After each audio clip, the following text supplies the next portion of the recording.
Welcome back to another episode of our MyChowGar Insight series. Today we are talking about the drills. What are they good for, how we practice them, what are the most important things to take into consideration while practicing it. So without any further ado, let's get into it.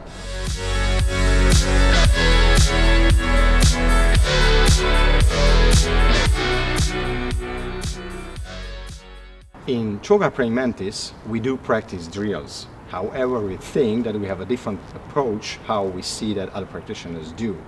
In general, drills are considered as exercises which are preparing you for real fighting or mimicking real fighting situation. So based on this belief, you might think that while practicing drills, you are preparing yourself for real fight. We do not think that. Why? Because fighting is unpredictable and drills are very much controlled situations, and that is a very, very big difference.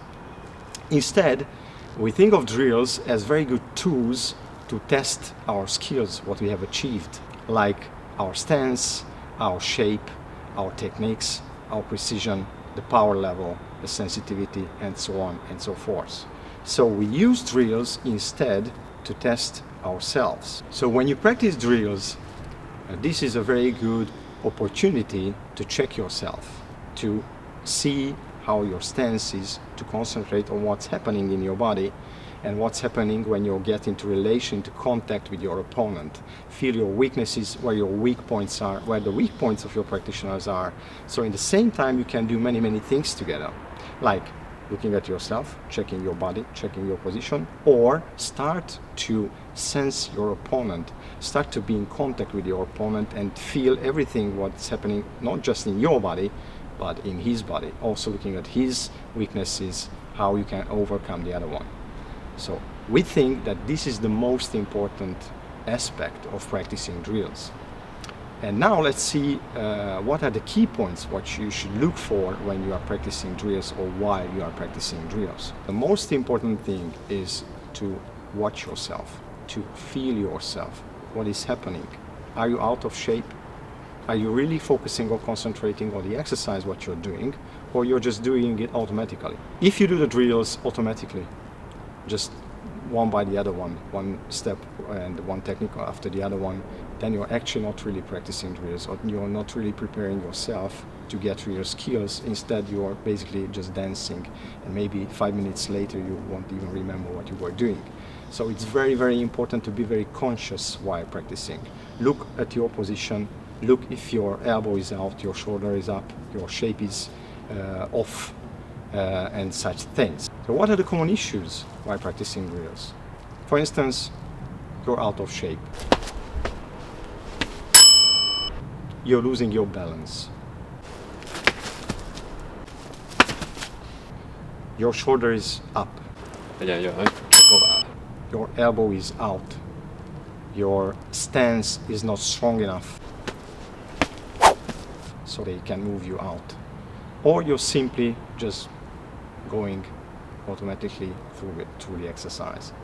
Very important that you realize to watch your body and realize when you make a mistake. Try to correct it while you're practicing the drills.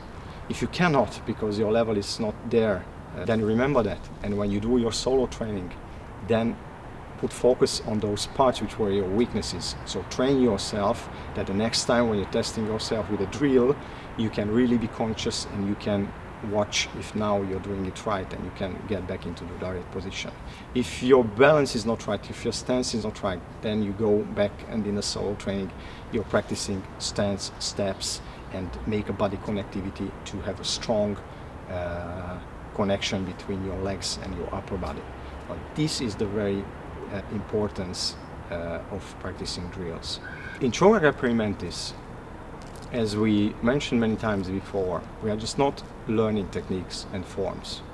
We are very much building up a strong body, connected body, and we build up this internal power which makes you very firm and strong. As we call it, we build up our power chain to be able to use it effectively in real situations.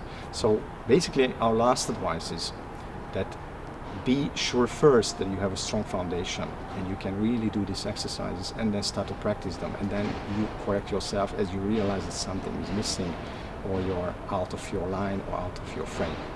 One more thing what I have to mention, that we are not really fond of teaching to the beginners drills, because it doesn't make sense really. They don't have foundation, they don't have frame, they don't have right shape, they don't have a stance, they don't have enough power, they don't have enough stamina. It doesn't make any sense to do that. The other thing is that we often see that people are very much attracted to drills and don't care about foundation, but they go and gather and start to learn different drills and just practicing drills. We can understand that because it is fun. It gives a good feeling to do it, but it's not the right approach. So you need a really strong foundation. And the last thing what I wanted to say, that when you have a strong foundation, when you can really be in shape and you can use your power, then drills are really fun to do.